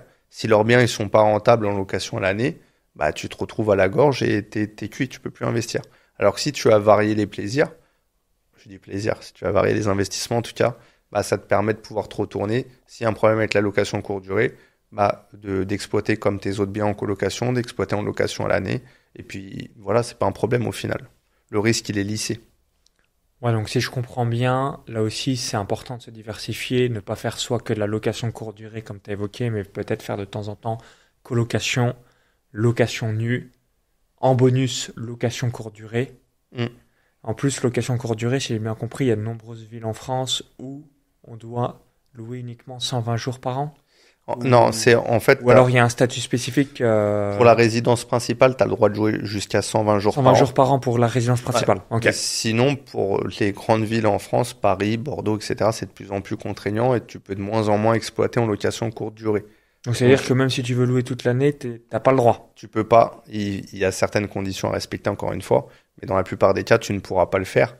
Donc, tu te retrouves avec un bien que tu peux pas exploiter en location courte durée ou de le faire de façon un peu frauduleuse, on va dire. Du coup, bah, ça peut être vite emmerdant et tu te retrouves sur un système d'exploitation qui tient plus la route. Si tu as misé ta rentabilité là-dessus, que tu t'es dit, bah tiens, moi, Il a mon dit je fais cash, ouais, 10% parce que c'est la location courte durée, je suis dans une ouais, ville où t'es mort. c'est en plein boom sur les petits séjours et que à la longue durée, ben, en gros, plus ou moins tout le monde s'en fout. On pourrait même dire peut-être une station de ski. Je Ouais, pense que c'est c'est clair. principalement du court durée, pas du longue durée. C'est là où tu peux vite te retrouver dans la merde, entre guillemets. Mais on le voit aujourd'hui, tu vois, même des grosses plateformes comme Airbnb, de plus en plus, ils axent leur politique et leur méthode commerciale sur de la location moyenne durée. Des séjours d'au moins de 30 jours pour contrer toutes les problématiques que tu as sur de la location courte durée. Donc même eux, ils sont en train de changer leur fusil d'épaule pour contrer un petit peu toutes les problématiques que tu peux avoir dans les grandes villes européennes. Donc faut faire attention, hein. Si tu te diversifies pas, tu prends un gros risque. C'est comme ceux qui étaient que sur de la crypto. Bah, quand Mm. la crypto ça a plongé, ils faisaient la gueule. Si t'es que sur la bourse, c'est pareil. Si t'es que sur l'IMO, c'est pareil. Donc, faut diversifier ses actifs. Je pense que c'est vraiment une bonne chose. Pour rebondir par rapport aux autres actifs, en dehors de l'immobilier, quand on veut investir et notamment avoir son financement, est-ce qu'on doit cacher à son banquier qu'on a de la crypto ou de l'or ou peut-être même des ETF en bourse ou une quelconque action? Ouais. À l'inverse, c'est mieux d'être transparent et honnête. Quel est ton feedback et retour d'expérience par rapport à cela?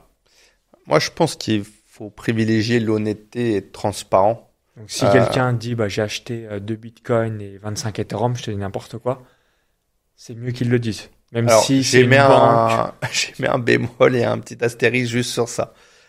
Le fait d'avoir des ETF, d'avoir des actions, tout ça, la banque de l'or, ça pose aucun problème.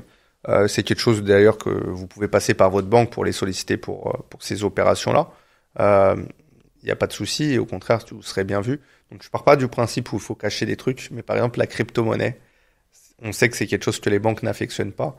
Donc moi, ce que je préconise, tu veux faire 10 000 € en crypto, envoie 10 000 € sur un compte en ligne, peu importe le compte, Donc Revolut, N26, peut-être Bunk, Conto, Kunto. Ouais, bah, en gros, parce qu'après toutes les banques ne valident pas, mais On va dire Revolut pour faire ça. Voilà. On envoie 10 000 euros Tu sur envoies Revolut, 10 simple, 000, rapide, efficace. c'est comme s'ils sont perdus.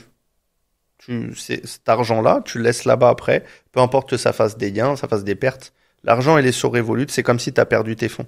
Donc en réalité, tu caches pas quelque chose à la banque puisque tu déclares pas de l'argent que tu as. C'est pas comme si tu cachais, tu vois, une charge de crédit, que tu allais fausser l'appréciation du risque. Les 10 000 euros, tu les as envoyés sur Revolut, ils sont perdus, c'est fini, tu n'as plus les 10 000 euros. Et l'argent, tu le laisses sur Revolut et tu fais ce que tu as à faire sur Revolut. De cette manière-là, voilà, tu n'as pas besoin de cacher d'opération. Tu fais ce que tu as envie de faire parce que ça reste tes fonds. Donc je sais qu'en France, on se dit, c'est chiant, même mes fonds, je suis obligé de rendre des comptes, je peux pas faire ce que je veux. C'est vrai, c'est comme ça, il y a des contraintes réglementaires, c'est chiant, mais voilà, ça fait partie du jeu. Comme on l'a dit tout à l'heure, à contrario, la banque te prête de l'argent, ce qu'elle fait pas dans les autres pays. Donc voilà, il y a toujours des avantages, des inconvénients. Il y a des choses qui sont un peu plus chiantes, mais je conseille d'être transparent avec ton banquier, d'un point de vue surtout bancaire et crédit, parce que si tu le fais pas, si tu caches des choses, tu fausses la gestion du risque. Si tu fausses la gestion du risque, la banque peut te demander la déchéance du crédit, c'est-à-dire le remboursement complet du crédit.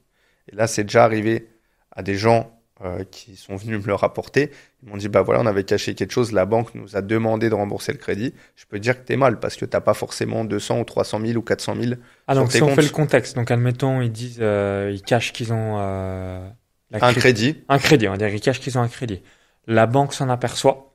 Et admettons, tu avais contracté un crédit sur 20 ans pour 300 000 euros et te demande Rembourser la totalité. rembourse en 30 jours ou sinon C'est tout ça. est coupé, ciao, hasta la vista, game over, bye bye. Bah, sinon, vend ton bien et puis. Donc là, dans ce cas de figure, comment ils font les gens? Parce que s'ils n'ont pas Bah, l'argent, comment ils ils sont font? dans la merde. Bah, ils sont dans la merde. Voilà. Mais En ouais, fait, ils sont vraiment blacklistés. Ah, mais c'est fini. T'es pas blacklisté. C'est qu'on te prend ton bien, t'as une saisie, donc il est vendu. Donc après ton bien, il est vendu. Forcément, t'es dans Ah l'urgence. ouais, j'aurais pas cru ça en France. Ouais, Ah c'est ouais. carrément à ce point-là. Ah, mais si. Même si t'es en mesure de rembourser chaque mois, c'est juste qu'ils se sont rendus compte, mais que t'as jamais tapé de couilles.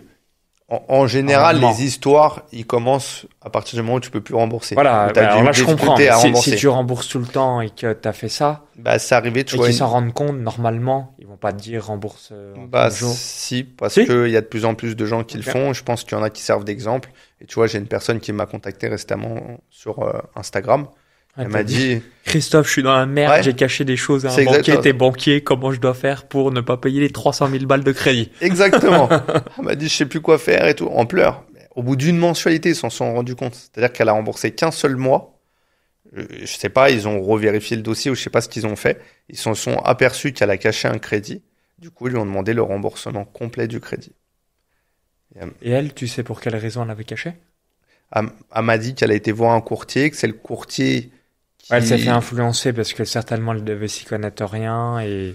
Ah, ça, moi, enfin, tu peux pas faire ça. C'est ce que je lui ai dit. Je lui ai dit, ok, bon, peut-être que le courtier vous a conseillé ça, mais entre le moment où il vous a conseillé ça et le moment où vous avez signé, il s'est passé plusieurs mois. Vous n'êtes pas dit que vous deviez le déclarer ou, ouais, non, parce que je l'ai obtenu comme ça, du coup, ok, donc en fait, t'as joué, t'as perdu. Voilà ce que j'allais dire, on est tous 100% responsables évidemment de nos actes, ça c'est important. Pas toujours. Tu sais, tu peux faire des conneries. Des fois, tu vois, en France, l'expert comptable, il te dit de faire un truc sur ta société, ou c'est lui qui gère tes comptes, t'as l'impression que c'est lui le responsable. En fait, non, c'est toi le Ouais, responsable. non, complètement. C'est Ça, un peu comme même les médecins, etc. Et c'est vrai que ça fait un peu d'un côté flipper parce Ouais. que tu dis, bah, moi j'y connais rien, donc C'est si exactement je ça, vous fais appel à vous, c'est parce que j'ai besoin de conseils. Et si tu tombes sur quelqu'un qui te raconte du pipeau ou qui ignore le sujet, malheureusement, c'est toi qui es responsable. Ouais. Ça, je trouve ça un peu dégueulasse sur des sujets complexes. Tu vois, je sais pas si tu as besoin de conseils sur ta boîte, chez le notaire, quand tu signes des biens immo, tu as plein de lois que tu connais pas, tu peux pas le savoir. Et ça, je trouve ça un peu, c'est embêtant, Bah, quoi. le proverbe nul n'est censé ignorer la loi. Ouais. Moi, je le valide pas, hein, ça, ce proverbe-là.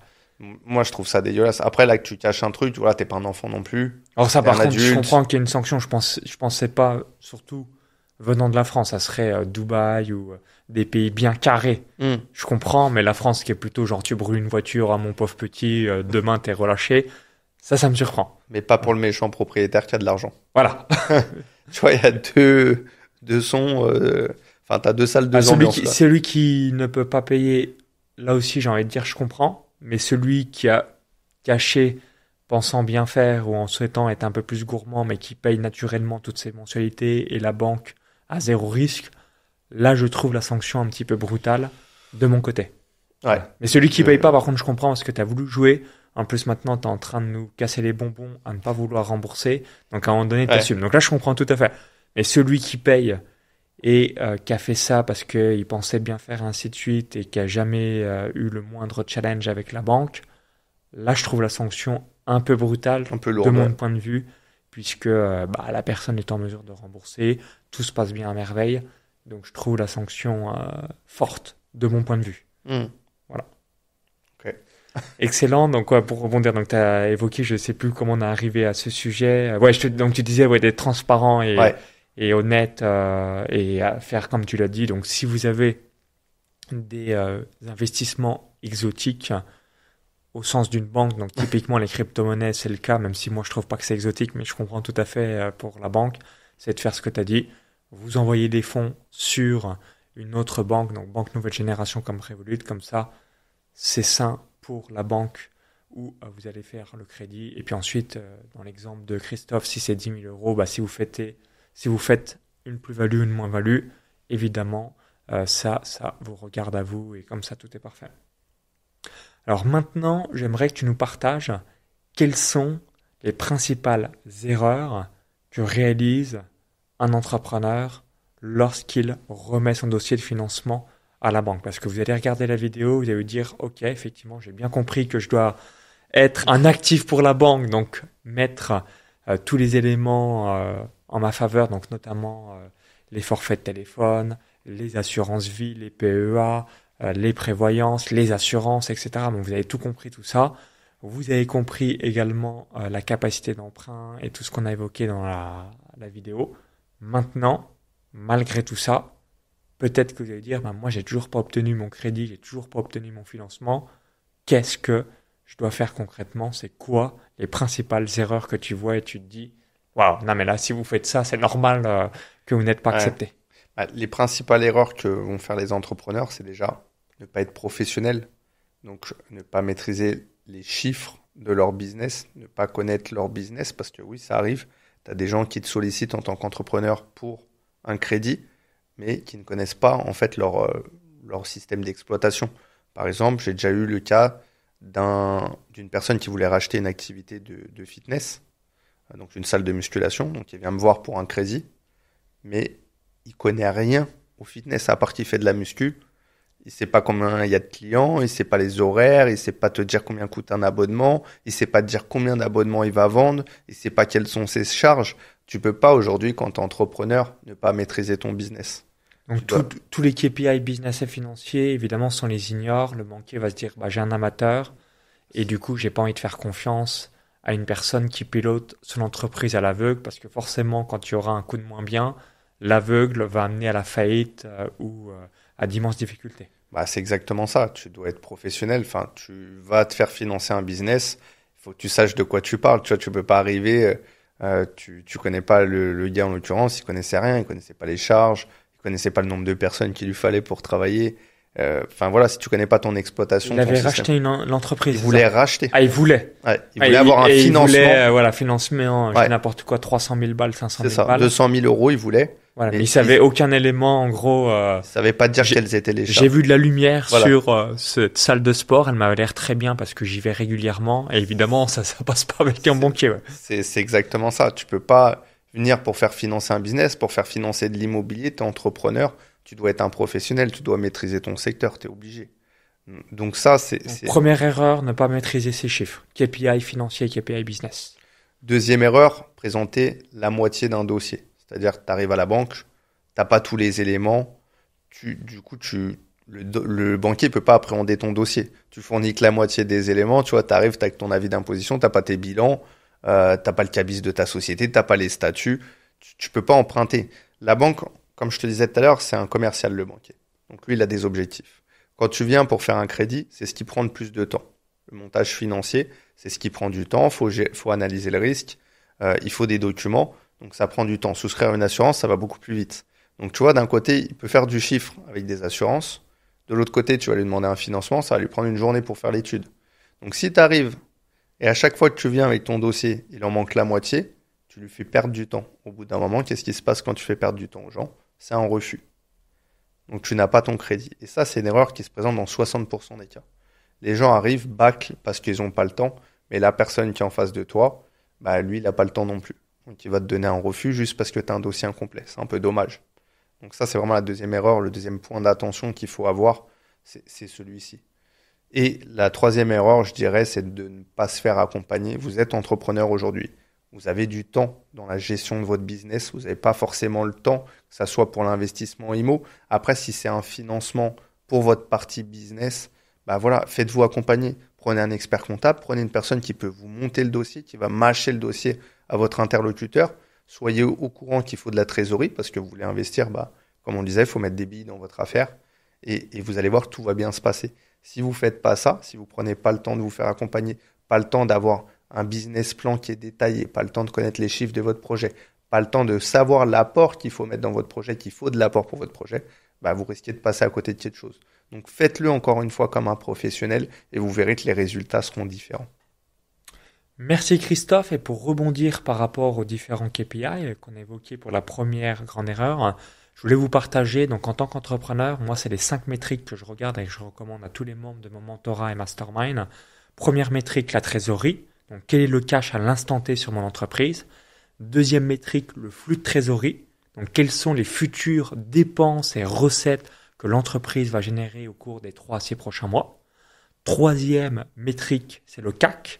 Quel est le coût d'acquisition client pour obtenir ce nouveau client? Donc, généralement, vous allez inclure le marketing, la vente et les différents outils, applications, logiciels pour obtenir ce nouveau client. Quatrième métrique, la marge par produit ou service. Donc, quelles sont les différentes marges de vos différents produits? Parce que là aussi, si vous vendez, immense différence entre chiffre d'affaires et ce qui reste à la fin dans la poche. Et cinquième métrique, la valeur client à 1 an. Donc ça, c'est l'idéal. Après, vous pouvez aussi faire en deuxième effet qui se coule, valeur client à 3 ans. Mais moi, j'aime bien me dire à 1 an, comme ça permet aussi d'avoir le ratio de combien jusqu'à je peux aller me permettre de dépenser pour obtenir un nouveau client. Donc, je suis d'accord avec toi. Il y a beaucoup d'entrepreneurs aujourd'hui qui confondent chiffre d'affaires et bénéfices. Parce qu'ils voient l'argent qui rentre, ils se disent let's go, bonsaï, c'est exceptionnel. Et puis ensuite, quand tu fais moins, tu dis ah ouais, il me reste que ça dans ma poche. Bah ouais, mon coco. Ouais, tu le vois beaucoup. Ou alors, ne pas avoir la vision à long terme. Tu vois, il y a des gens, c'est trop restrictif et ils voient au moment M vraiment. Ok, là, j'ai tant de dépenses, j'ai tant d'entrées, c'est pas bon, je gagne pas de sous tout de suite, je peux pas y aller. Moi, je trouve qu'il faut avoir une vision un peu plus long terme sur l'entrepreneuriat et se dire, ok, peut-être que là, ça me coûte de l'argent d'acquérir de nouveaux clients. Mais par contre, comme tu disais, avoir la vision sur 1 an, sur 3 ans, qu'est-ce que va me rapporter le client? Qu'est-ce que je vais pouvoir lui proposer? Comment je vais pouvoir l'upgrader? Comment je vais pouvoir lui proposer de nouveaux services ou de nouveaux produits si vous êtes sur du business physique? Mais voilà, faut pas avoir cette vision trop restrictive non plus. Bien sûr que ta société, elle doit gagner de l'argent tout le temps. Il faut pas regarder que le chiffre d'affaires. Mais par contre, il faut avoir une vision un peu plus long terme. Ou dire, ok, j'ai fait rentrer une personne dans mon écosystème. C'est quoi la suite? Comment on fait? Et ça, je trouve que c'est important. Et il y a trop de gens aujourd'hui qui veulent aller vite et qui se disent, bah voilà, c'est les réseaux sociaux, ça va vite. Si je gagne pas de l'argent aujourd'hui, je veux être riche du jour au lendemain. Ok, tu veux être riche du jour au lendemain, que ça soit dans le business, dans l'investissement, ça marche pas comme ça. Moi, j'ai mis 10 ans à être riche du jour au lendemain. Enfin, tu vois, ma carrière a s'est construite. Ouais, c'est exponentiel. Bah, voilà. C'est pareil pour moi. Il m'a fallu 15 ans, etc. Depuis 2015. Et moi, je compare souvent à une boule de neige. Au début, elle est petite. Plus tu vas la faire rouler. Plus elle va grossir, plus elle va grossir. Et puis à la fin, tu vas pouvoir faire des choses qui vont être exceptionnelles. Mais si tu as une vision sur 1 an, 2 ans, 3 ans, tu es sûr de te casser la gueule. D'ailleurs, il y a très peu de sociétés qui tiennent plus de 3 ans. Aujourd'hui, la plupart des sociétés, en France en tout cas, tu as 7 sociétés sur 10 qui se cassent la gueule en moins de 3 ans. Ah, donc ce qui est énorme, la statistique. Donc souvenez-vous, trésorerie, flux de trésorerie, le CAC, coût d'acquisition client, marge par produit et service, valeur client à 1 an. Donc si vous mettez ces 5 métriques, ça sera parfait. Autre sujet que je voulais aborder également avec toi, qui est aussi dans l'actualité, c'est la loi climat. Est-ce que on peut rénover des biens? Quel est ton point de vue par rapport à cela et utiliser l'effet de levier bancaire? Est-ce que toi tu dis bah non, justement la loi climat ça va être un binks et c'est mieux de privilégier des nouveau logement. Quel est ton retour d'expérience ou ton avis sur ce sujet, puisqu'il y a un grand chamboulement et ça va surtout s'accentuer au cours des prochaines années par rapport à ces, comment on pourrait appeler ça Ces nouvelles normes, ouais, règles normes écologiques. énergétiques, quoi. Ouais. J'ai pas trop d'avis par rapport à ça. Je pense que c'est bien de faire attention à ses dépenses. Mais on parlait de Dubaï, tu vois, quand en France, on dit qu'il faut faire attention à ta consommation électrique, tu arrives à Dubaï, ils climatisent dehors. Ah, il y a du Tu climatisation partout. ouais, tu te dis, ouais, mais c'est quoi ce truc-là? Nous, on nous demande de faire attention, faut limite que tes ampoules elles soient tous écologiques et tout, qu'elles consomment pas et tout. Et de l'autre côté, les autres, ils climatisent dehors, quoi. Donc, c'est quoi le bon choix? Donc, il y a des opportunités pour les investisseurs par rapport aux contraintes qu'il y a aujourd'hui, notamment liées au DPE pour les locations, etc. Donc, ça peut être des opportunités intéressantes pour les investisseurs parce que ceux qui maîtrisent les travaux, bah, ils vont pouvoir se positionner sur un marché où les gens ils sont un peu obligés de vendre à la casse parce que bah, il y a des travaux à faire, ça respecte pas les normes énergétiques aujourd'hui. Donc, bah, les gens sont obligés de vendre moins cher ou en tout cas, il y a moins de monde qui se positionne sur leur bien. Donc, ça crée des opportunités pour les uns et malheureusement pour les autres, bah, ils doivent baisser leur prix. En tout cas, bah, moi, je pense que c'est pas mal quand même. Il faut rénover une partie du parc en France, du parc locatif, parce que bah, voilà, il est un peu vieillot. Donc, il y a des choses intéressantes. Il ne faut pas qu'on tombe dans l'excès. On parlait tout à l'heure de sport de haut niveau, etc. Il ne faut pas tomber dans l'excès pour un entrepreneur aujourd'hui, se dire il faut faire attention à mon sommeil, à mon alimentation. Il faut avoir vraiment 8 heures par jour de sommeil, tant de calories et tout. Et je pense que là, il ne faut pas tomber dans l'excès non plus.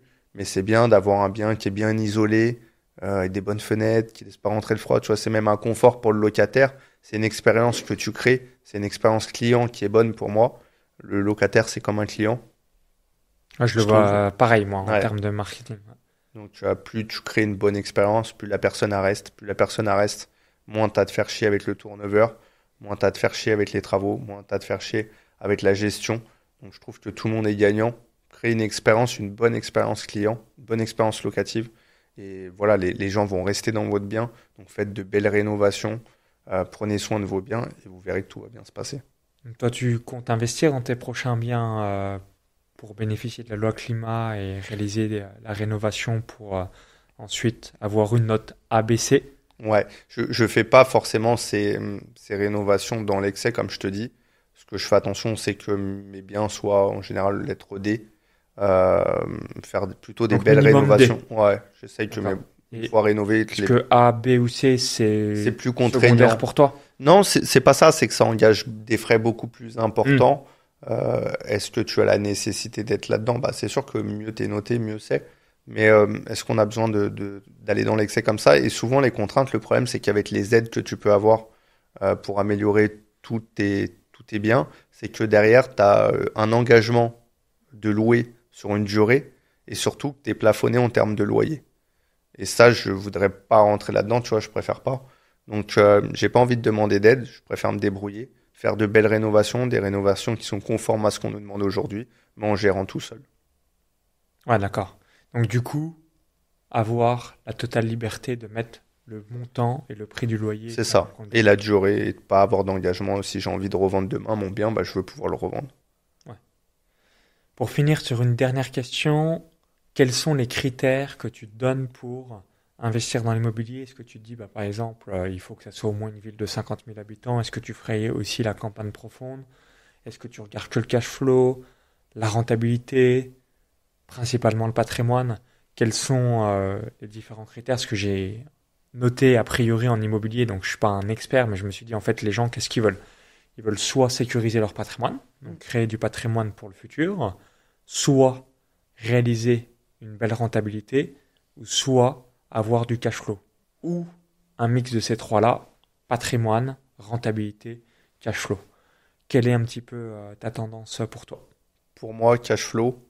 Et après, moi, j'ai une vision, tu vois. En fait, chaque personne qui rentre dans mes programmes d'accompagnement détermine le profil investisseur. Comme à la banque. Quand tu investis dans la partie financière, tu disais PEA, bourse, etc.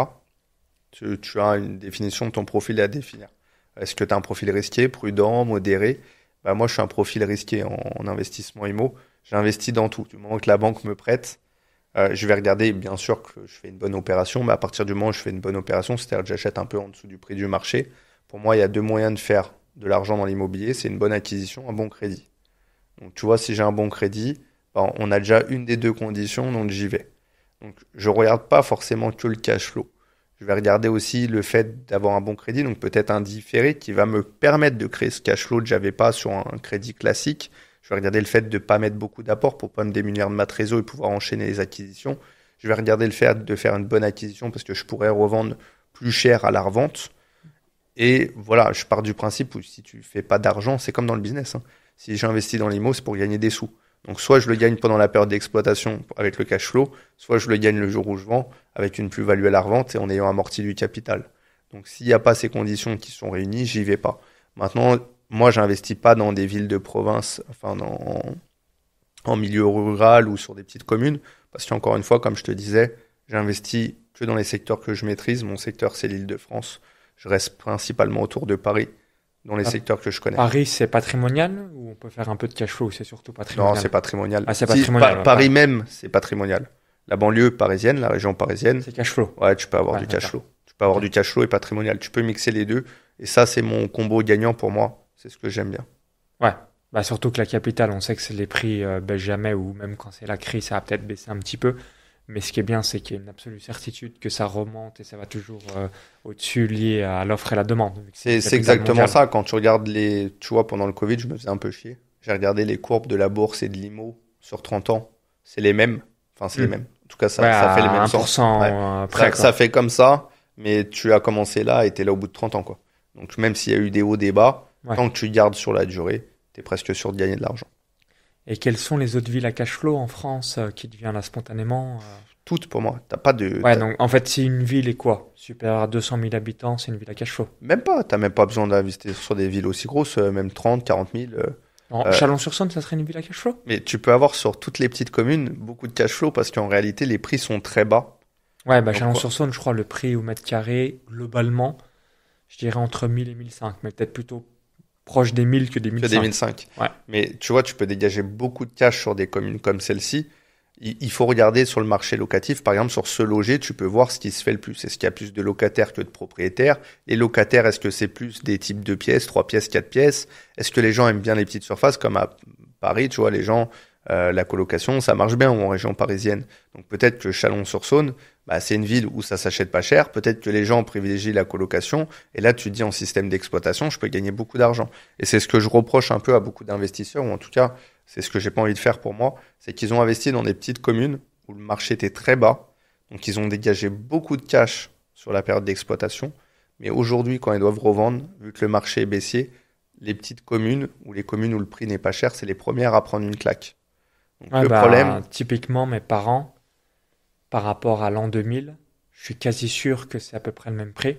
Donc c'est même moins cher parce qu'il y a l'inflation qui est arrivée, ou peut-être ça a juste couvert l'inflation, mais sans plus, mais je pense que ça n'a même pas couvert l'inflation. Effectivement, tu as peut-être que du cash sur la période d'exploitation, mais malheureusement, tu n'as aucune plus-value possible. et puis si tu dois gommer les frais de notaire, les frais de dossier, les frais de Plus garantie la à la banque, liquidité aussi. Parce que Ouais. quand tu es dans un petit patelin à Paris, tu vas trouver des gens pour acheter ton bien. Alors Donc, que si tu es dans un patelin, c'est exactement c'est ça. très complexe pour revendre le bien. Donc c'est, tu vois, je suis pas fan de ça, c'est pour ça que je préfère pas les grosses villes, mais des villes moyennes où tu peux dégager du cash, ton produit est liquide, tu peux le vendre facilement, et du coup tu peux retomber sur tes billes, même à la revente, et gagner un peu d'argent. Parce que, tu vois, les gens qui ont une vision trop cash flow, bah peut-être qu'ils se sont gavés pendant la période d'exploitation, mais aujourd'hui ils galèrent pour vendre, ou s'ils vendent, ils vendent à perte, en tout cas ils revoient plus leurs frais de notaire, etc. Donc si tu gagnes de l'argent pour le reperdre à la vente, bah au Ouais, final, absolument. tu t'es fait chier dans l'immobilier pour rien du tout pendant 10 ans. Donc, tu vois, j'ai cette vision-là aussi. T'es entrepreneur, je pense pas que tu le fais parce que tu aimes, mais pour gagner de l'argent aussi. Normalement, on fait pas du bénévolat. Voilà, On est c'est là c'est aussi pour gagner exactement du ça. cash, absolument. Donc, l'immobilier, c'est pareil. Je suis pas là pour faire du bénévolat, je suis là pour gagner ma vie. Donc, voilà, je veux gagner de l'argent pendant la période d'exploitation, mais aussi à la revente. Magnifique. Donc, pour terminer sur une petite touche légère, quels sont les 3 livres que tu recommanderais dans l'immobilier? Et si tu n'as pas 3 livres qui te viennent en tête sur l'investissement de manière générale, que tu aurais lu au cours de ton existence ou des dernières années? De la patata sans patate, je pense que Ah c'est le bah, premier. magnifique. Donc, J'allais- numéro 3, je m'attendais pas à ça, mais excellent, je peux que valider. Ah, pour moi, tu vois, moi, j'adore les biographies. Ouais. Donc, c'est vraiment quelque chose qui est inspirant. À la base, j'aimais pas lire. Aujourd'hui, je lis de plus en plus. Il y a l'école peut-être. Moi, à la base, j'étais quelqu'un que j'aimais pas lire non plus. Alors, je sais pas, je pense que j'étais pas dedans du tout. Ouais, d'accord. Et aujourd'hui, je lis vraiment de plus en plus parce que j'aime bien et j'adore les biographies. Ok. Donc, de la patate à 100 patates. En numéro 2, je dirais le livre de Daniel Vu, qui est un livre sur l'investissement immobilier qui fait plus de 500 pages.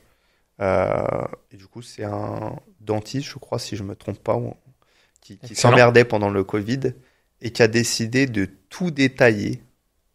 Vraiment sur 500 pages, il y a plus de 500 pages de livres sur l'investissement immobilier. Il s'est dit, moi j'ai fait des opérations, je vais créer un livre pour aider tout le monde. Alors quand il y a des gens qui me disent aujourd'hui les formations c'est cher, ou l'accompagnement c'est cher, tu vois, moi je propose aujourd'hui des accompagnements de la formation, ok c'est cher, mais par contre un livre à 20 balles ou à 30 euros. Voilà, il n'y a aucune excuse de il y a plus d'excuses. J'ai pas les moyens de le faire. Et il a vraiment tout détaillé. Et en numéro 1, je dirais Jordan Belfort, le livre qu'il a écrit, Le Loup de Wall Street, parce que j'aime le personnage. J'aime ce côté un peu fou, décalé et tout. Et voilà, je trouve, comme je te dis, moi j'aime bien les biographies. C'est quelque chose d'extraordinaire. Je pense ce qu'il a fait, tu valides pas, peu importe. Mais en tout cas, je trouve que la vie est courte et qu'elle est faite pour vivre des choses. Et que c'est dommage de rester toute sa vie, je vais même pas dire dans le salariat, mais dans une routine où tu te fais chier, quoi. Enfin, on n'est pas là pour subir, on est là pour vivre notre vie et profiter. Moi, quand je me lève le matin, j'aime ce que je fais, je suis content. T'as la banane, t'as le feu sacré, la grinta et t'y vas, let's go. Donc, voilà. Et 3 applications ou sites pour améliorer ses compétences et ses connaissances dans l'immobilier. Alors, je sais pas si ça va améliorer les compétences dans l'immobilier, mais en tout cas, pour moi, la formation ne vaut que le passage à l'action. Donc, s'il n'y a pas d'action, il n'y a rien du tout. Donc, je vais partager 3 sites qui serviront. Vous pouvez utiliser Le Bon Coin. C'est un site que tout le monde, que j'ai entendu des centaines et milliers de fois. Voilà, parce que si vous n'avez pas de bien, il n'y a pas d'investissement, au même titre que le financement. S'il n'y a pas de financement, il n'y a pas d'investissement. Mais s'il n'y a pas de bien, il n'y a pas non plus d'investissement. Donc Le Bon Coin. Vous pouvez aller aussi sur le particulier à particulier. Il y a plein de tips. En plus de chercher des biens, vous avez plein d'articles qui ont été créés et qui peuvent vous aider, qui peuvent vous donner une idée si vous avez des questions, des interrogations. Et les 2 autres sites que j'aimerais partager, c'est un peu la même chose, c'est impôt.gouv. Parce que quand vous avez une question, en fait, en réalité, vous allez sur impôt.gouv, vous tapez, par exemple, le régime, je sais pas, du BIC, du micro-BIC, du BNC, SCI, déficit foncier, vous tapez tout ça et vous avez toutes les réponses. Et plutôt qu'inventer ou aller solliciter quelqu'un qui peut vous raconter des conneries, allez directement sur le site du gouvernement. Voilà, on va à la source. Voilà. On est sûr de ne pas se tromper. Quand même. Et vous aurez les réponses à vos questions. Et après, ce qui est bien pour les investisseurs aussi, c'est l'applicatif 2D Doc Reader qui vous permet de vérifier les avis d'imposition qu'on vous donne, par exemple que vos locataires vous donnent, pour vérifier la véracité des documents et que les documents sont corrects. Excellent, j'ai jamais entendu celui-là, mais très très puissant. Donc, comme ça, on sait que si on a vraiment affaire à un locataire honnête ou à l'inverse, c'est du pipeau. Ouais. D'accord. Donc voilà.